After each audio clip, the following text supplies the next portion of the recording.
So, as you can see by the assortment of items on my lab bench, I got something interesting in store for you today. That's right, today we're doing pressure! Air exerts a pressure of 14.7 pounds per square inch under normal conditions. We call that 1 atmosphere of pressure. Exactly what does 14.7 pounds per square inch of force look like? Well, we're going to take a look at a classic demonstration here. This is a can. Well, you probably recognize it because it's so can-shaped. Anyway, as you can see, there's absolutely nothing in the can. So what we're going to do is I'm going to fill the can up with just a little bit of distilled water.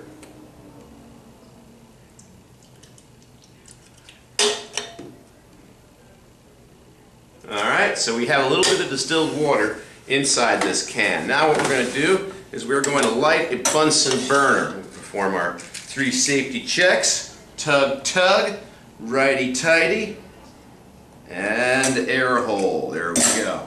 We turn on the gas, we light the match, and we turn this half turn, and let the flame fly. There we go.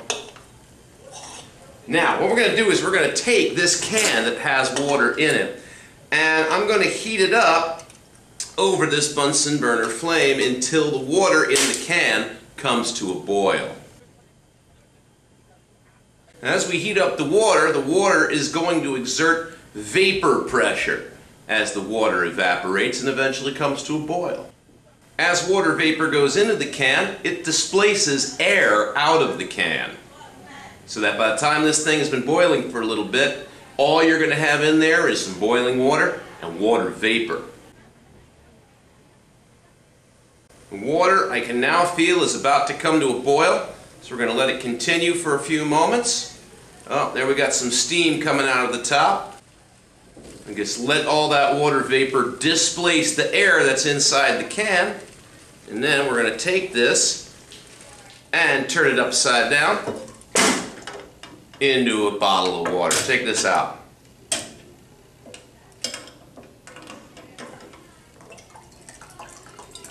There's your result. That's what 14.7 pounds per square inch can do to you. See, when you invert this, the water cools down, the water vapor cools down and condenses back into a liquid. And because you've already driven all the air out of there, and putting it in water seals it, preventing any more air from getting in, when the water vapor condenses back into liquid water, it leaves a vacuum, or mostly a vacuum, inside this can. When I invert this and seal it off as it condenses, the air pressure has nothing resisting it inside the can, so it just simply crushes the can as if some sort of magic giant had crushed it on its own. Well, it's just a can. Even I can crush it. This is a nice little thin wooden stick. Now, if I put it on here and I hit it with a little karate chop, I don't know karate, but I can pretend, right? And if I hit this with a karate chop, the results are going to be pretty predictable. Let's try that again, except this time in slow motion. At the moment of impact, my force is directed downwards. Now, unless there is a force downwards on this end of the stick, there is nothing to, prevent the stick from flying up and flipping off. So, of course, I could apply some force on that side to stabilize it by putting my hand right there. Alright, now that force, that pressure, is enough for me to get enough leverage to go in here and actually, let me just do it this way, and to go, ha! And it snaps in half. Look at that, that's amazing. I'm just incredibly strong.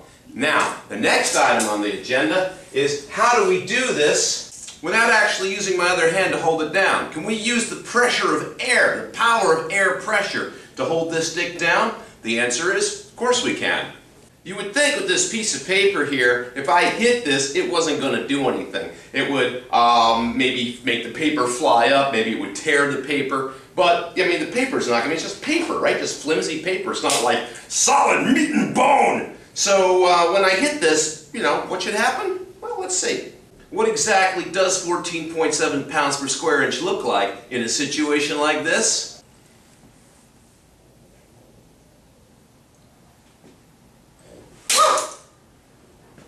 And as you can see, I have chopped the piece of wood significantly with nothing but my bare hand and the power of 14.7 pounds per square inch worth of air pressure to help me along.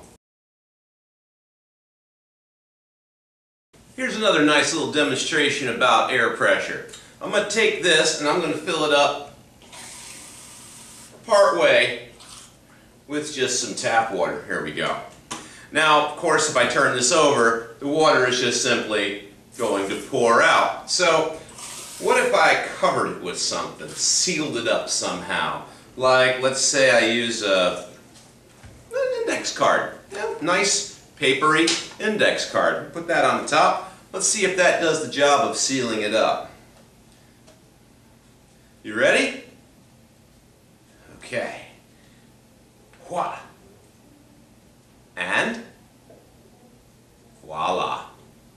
The 14.7 pounds of air pressure is not just downwards, it's in every single direction, including up.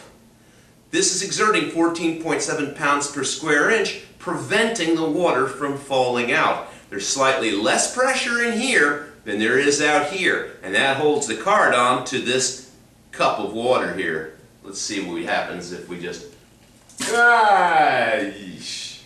So next time you're stuck without something to seal up your can, well, I wouldn't use this because it's only temporary.